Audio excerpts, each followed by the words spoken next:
Good morning, everybody. Good afternoon to my friends across the pond. I am Mark Sebastian.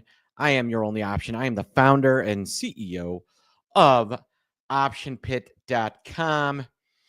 I would like to say welcome to the State of the Market. We've got a lot to cover.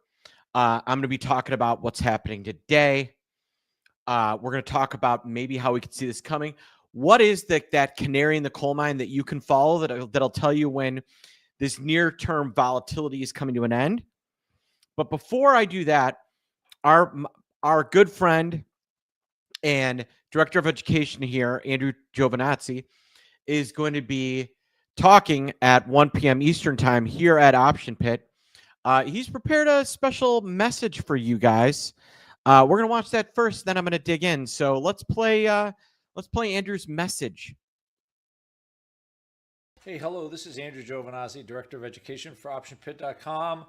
Just a quick message here to let you know what the option fingerprints can do. And it helped me find the fastest growing stock in 2025 last year. So let's get to it. So some of you might remember this was my report on Robinhood on August 4th, 2021. This is what Robinhood looked like then. Remember, it was a very $78 stock, and over the years, and it just kind of it languished in the zeros for a while. Then I started owning a couple things: pick up in earnings and pick up in fingerprints. So when I took this screenshot, earnings were starting to improve. Hodvia had become a profitable company, and I took a snap on August 6th, and these are the 2026 options. I just want you to kind of key in here on what strike was it here? I believe like the 17, Jan 2026 17s. Now remember, this is Jan 2024. This was August 6th. I was seeing accumulation already. By the time this got onto my list of stocks, the accumulation had got pretty big. And Hood produced, again, another profitable quarter. And by, I'm going to say like October 1st, take a look at what happened here to the Jan 2026. That open interest jumped to 43,000. Open interest exploded in the Jan 2026 cycle. And of course, now fast forward to today, just take a look at, today is October, and today is the, what are we now, the 14th, 2025? Okay, I'm just going to go to Friday, and we're going to go to January 2026. And again, just all of these, now these calls are now, so many are still in play, although they have closed some of them. But again, this is options that are now $120 in the money, but total exploding, massive change in open interest. So my webinar tomorrow at 1 o'clock, again, we want to find the diamonds in the rough. So check out Maha, how I think the Maha is our catalyst for stocks going into the next year and how we use the option fingerprints to identify stocks, which we think will be as good as Hood was in 2025. Jump in at 1 p.m. Eastern time. I'm out. Well, there you have it, folks. Exciting stuff. Again, you can join Andrew here at 1 p.m.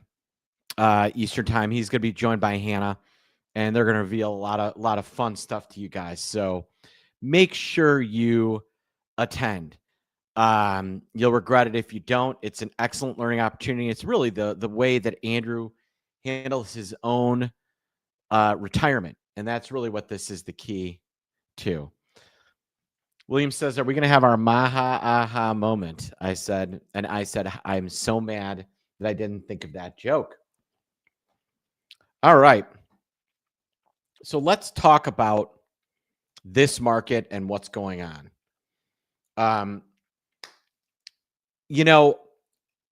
Friday, and we can,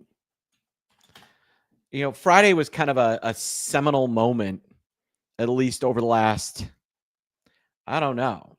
last 6 months for the market. We had really not had, take a look at these candles. All right. Now, candles are a kind of, how big was the range for the market? That's kind of what a candle is telling you. And take a look here. Just up, up, up, up, up, up, up. Little tiny 2-day blip in August. And we picked that up. Now you have these little 3-day things. Look at tell me that last Friday doesn't stand out as a total outlier relative to every other single day that we've seen trading. You guys notice that? Well, I want to talk to you about what is so different about this market and what it is, what creates this. So one, SPX has been driven to all-time highs. And it's been driven to all-time high by what we would call retail traders. Now, I want to be very clear about something. If you are here, you are not a retail trader. Now, you are in terms of how you're classified by, your broker. But in terms of who you are not a retail trader. You're something different. An advanced retail trader, a pro retail trader, an OP trader, as in overpowered, and option pit. And so you're different. Your guys are the top 0.5% of everybody in the of everybody in this marketplace. What you're looking at here, this run, this is the rest of retail traders. All right, this is the rest of retail traders. And they have been driving the market higher for the last 6 months. Until Friday. So that's one reason why the sell-off Friday was so big. Now, step 2, while retail was buying, the hedge funds were protecting. The JP Morgan Chases of the world were protecting. JP Morgan reported earnings this morning. Did anybody read how much JP Morgan made trading in the last quarter? JP Morgan Chase and Company. In the last quarter, 90 days, how much did they make trading?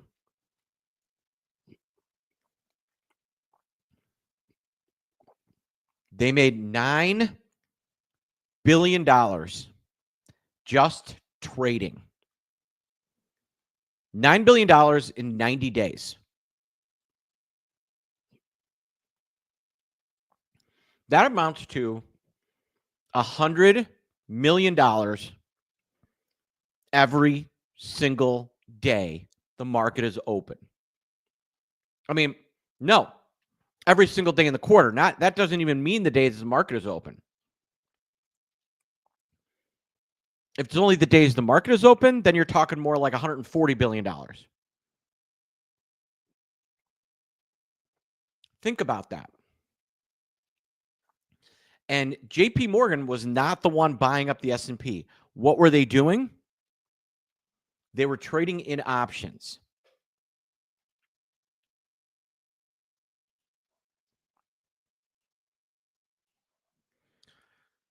And what I'd like to point out is that at the tail end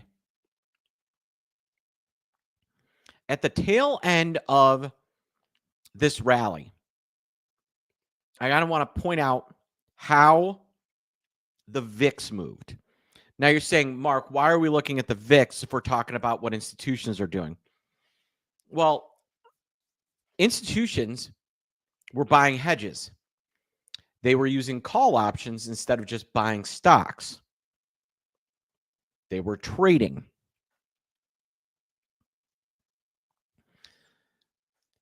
So while retail traders, not OP traders, while retail traders were running the stock market, piling in,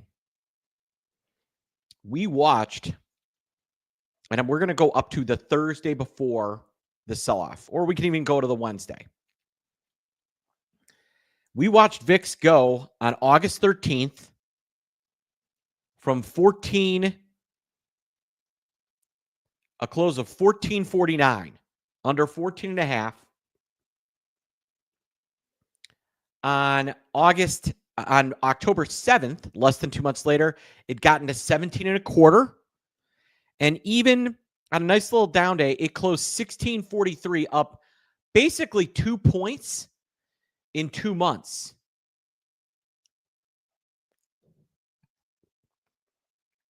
Think about that window.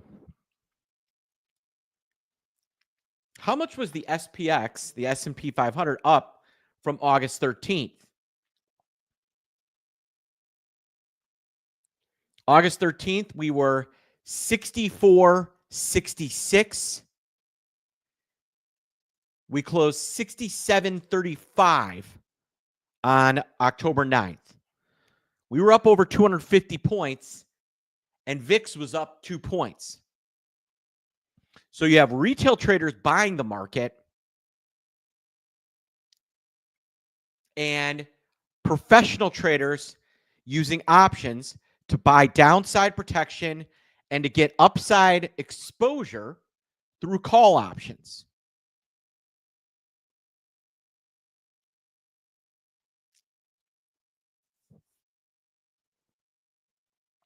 Does that line up? You have regular folks getting frothy and buying, and the institutional guys saying, I don't buy this market. And then last but not least, we have concentration, the top of the market. Now, I've talked about this before, but with the QQQ,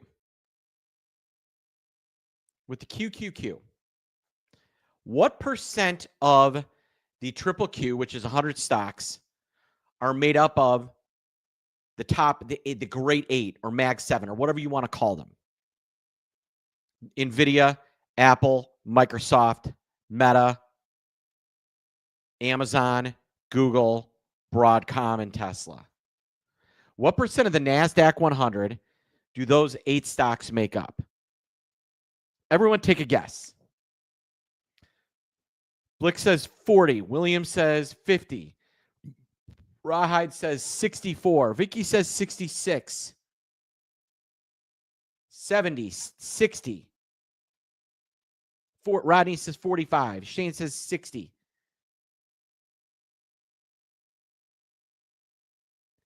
Yeah. The answer is, yeah, we're seeing a lot of 60s now, which is correct. It's about 66%. Vicky almost hit the nail on the head. It's about 66%. Now, let's think about these top names. Does Apple have exposure to China? Does NVIDIA have exposure to China? Does Amazon have exposure to China? Tesla, exposure to China. Do these top 8 names have a big exposure to China? Type 1 if you think they have a big exposure. Type 2 if you think they don't.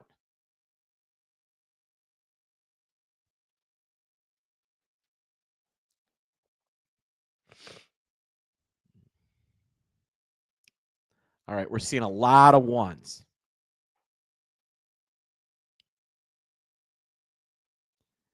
So now let's connect these dots. Retail traders buying, institutions fading the market by buying puts, selling stock, and buying calls for their upside. And then you have hyper concentration in the top 8 names, and many of them with decent exposure to China. Do you see how this is a tinderbox?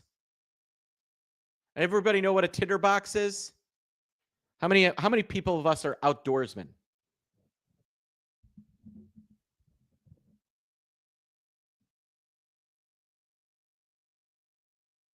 Yeah, tinderbox is what is something designed to easily light on fire. All right. Box full of tinder. Yeah, tinder is the small stuff. Tinder and kindling are the small sticks that you use to light a fire. They're fire starters. So, when Trump came out with that tariff stuff, all he did was light a match, and throw it. That tinderbox was covered with lighter fluid.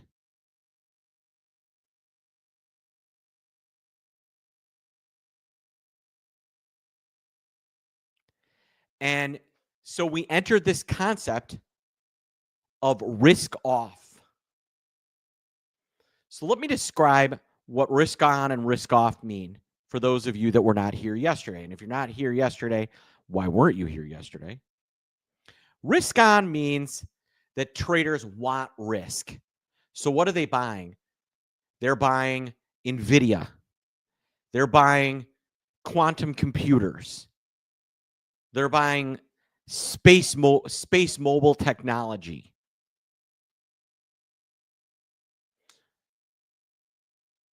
They're buying Bitcoin, Ethereum.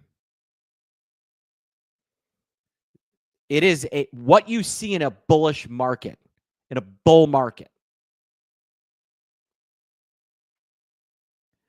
Risk off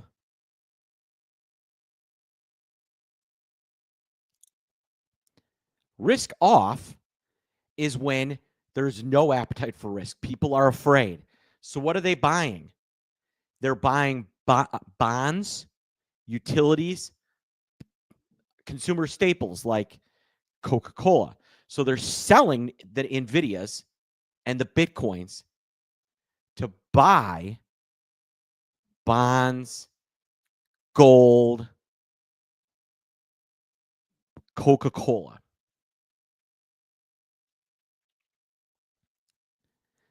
So we have retail leading into Friday that is completely risk on. They want to own stocks. They want NVIDIA. They want AI. Nothing's taken this market down.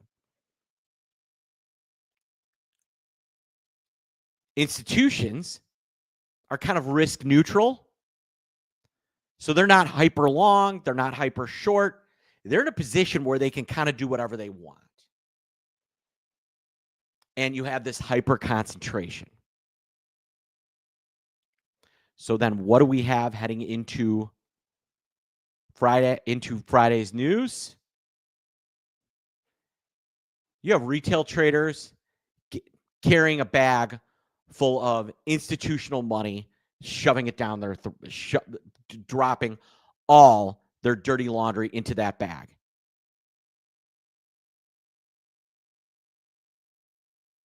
That's why you're OP traders and not retail traders. Because our OP traders were banking gains, taking money off the table.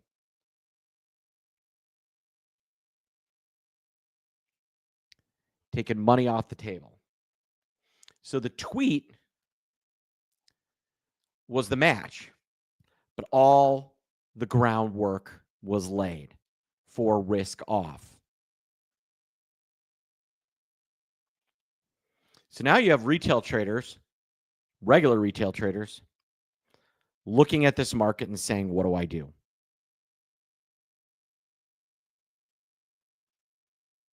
What do I do? Well, there are some clear winners in this market. There are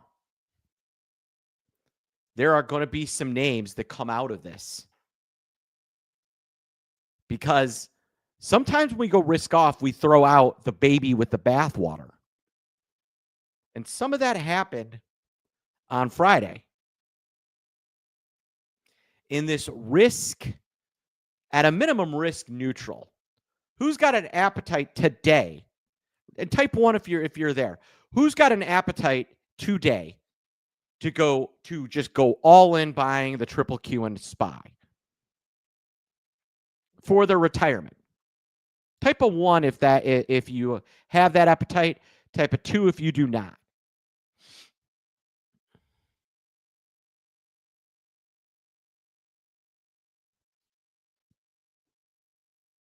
Shane typed 22.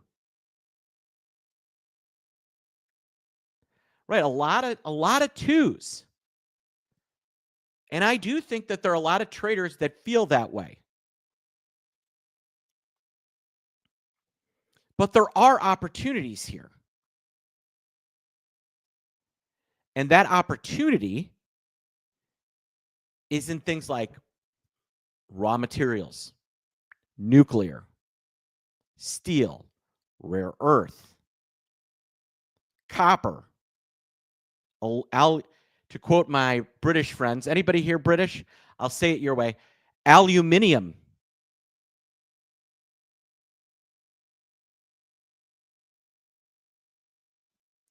So I don't sense a capitulation here. What I sense is a lot of confusion. I can definitely smell diamond hands in this market.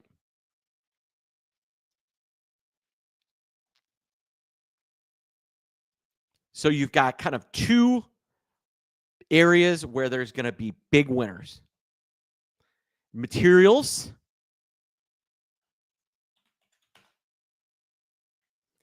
FCX is just waking up from slumber. This is a risk-on trade. So copper is a risk-on trade normally, right? Dr. Copper. Copper is what tells us how the economy is doing. But copper is so important to all the infrastructure out there.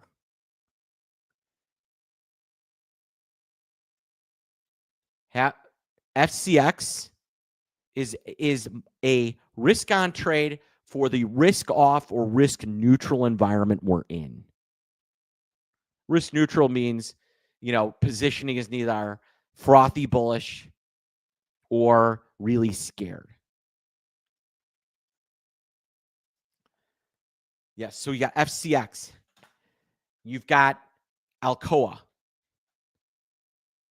who makes aluminum. You've got USAR.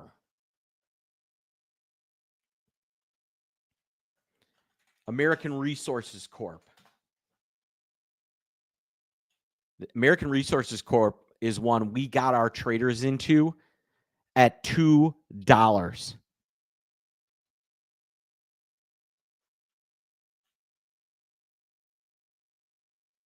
Cleveland Cliffs. So this is another one.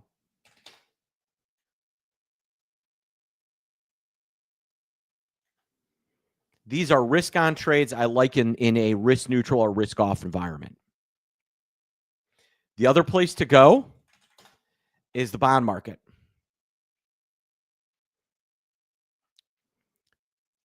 The next Fed meeting is about 2 weeks away. We're expecting a drop. Take a look what happened about 2 weeks before the Fed meeting on the 17th.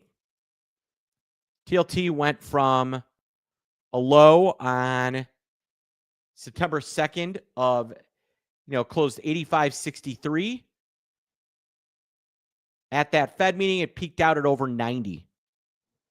That is a big move for bonds. As we head into this next meeting, I'm expecting risk on or risk off regardless. You're going to see some interest in buying long-term bonds and notably kind of the mid-tier, IEF. This is the 7 to 10-year ETF. The high in this one is $97, 97.5. IEF, I expect to go over 100.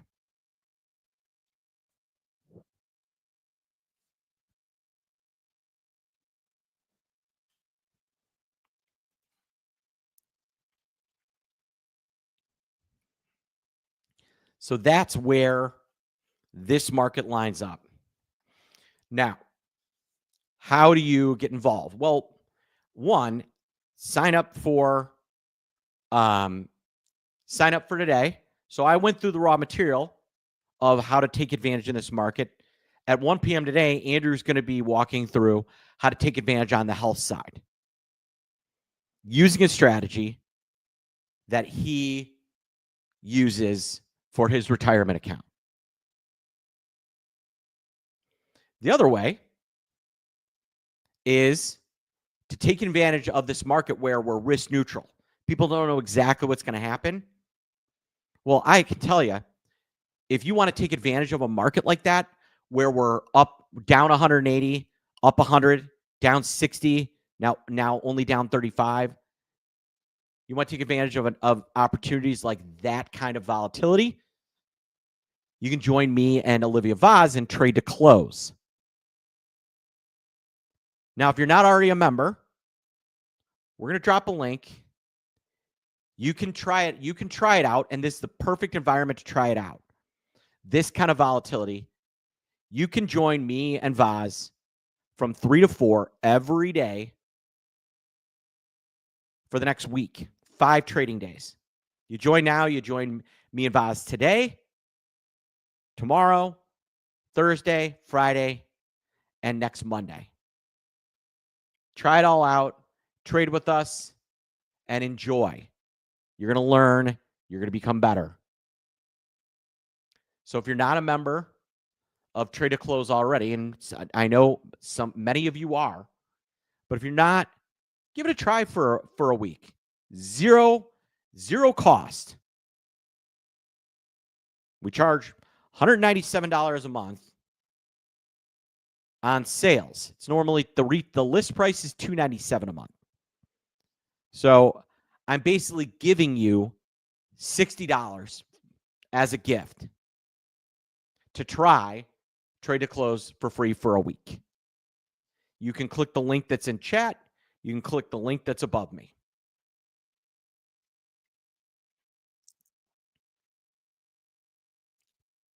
All right, everybody. So hopefully what you understand now is what built this tinderbox. How Donald's tweet was the match. Where we are now, risk on, risk off, risk neutral. And where we're going next, which is these opportunities for risk on trades, things like materials and Maha in what appears to be a risk neutral to risk off environment. And I know, and it's looking closer to risk off because Bitcoin continues to drop. The ultimate risk on, risk off indicator is crypto. Should have said that about 10 minutes ago. You know, you just want a quick answer to whether we are in a risk on or risk off environment. Pull up IBIT. If it's up, we're risk on. If it's down, we're risk off. All right, everybody. Once again, join Andrew at 1 p.m. and learn the other side of risk on, risk off and how he uses in retirement, which is Maha. And join me and Vaz today at 3 p.m. by just simply clicking that link and joining for free for zero cost for 7 days. All right, everybody. I want to thank you for being here. I hope you have a wonderful rest of your trading days. And so I am Mark Sebastian. I am your only option. Have a great morning.